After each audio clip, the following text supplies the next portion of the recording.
Bugun muborak Ramazon oyining birinchi kuni. Bu esa 30 kunlik sabr-toqat, mehr-shafqat va ruhiy poklanish oyi degani. Ramazon har bir mo'minni yaxshilikka, bag'rikenglikka va saxovatga chorlaydi. Ushbu muborak kunlarda insonlar bir-birlariga yordam qo'lini cho'zib, ehtiyojmandlarga ko'mak berishga intiladilar. Ramazon mehr-muruvvat, ahillik va shukronalik oyi.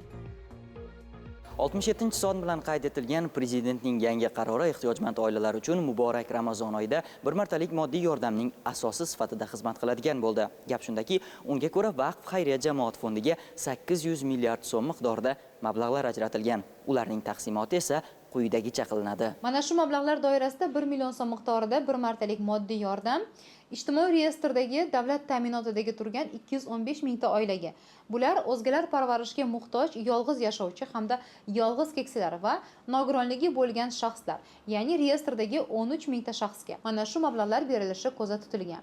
Shuningdek, ehtiyojmand aholini davlat tomonidan qo'shimcha qo'llab-quvvatlash maqsadida qabul qilingan qarorga ko'ra, ba'zi oilalarga 500 ming so'm miqdorida bir martalik moddiy yordam taqdim qilinishi ham ko'zda tutilgan. 500 ming so'm miqdoridagi bir martalik moddiy yordam esa ijtimoiy reyestrdagi kambag'al oila toifasidagi 421 mingta oila.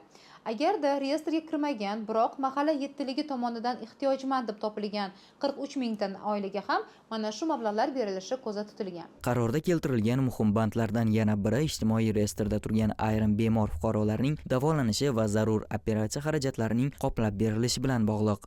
Shuningdek, eng muhim yo'nalishlardan bittasi bu ijtimoiy reyestrda turgan 6 ming nafar bemor fuqaroning davolanishi va zarur operatsiya xarajatlarini to'liq qoplab berilishidir. Ushbu mablag'lar 2026-yil 1-martga qadar moddiy yordam oluvchi fuqarolarning ijtimoiy kartasiga yoki bank plastik kartalariga o'tkazib beriladi. Bu kun Shahzoda Abdullayev, Sardor Yo'ldoshev, Toshkent.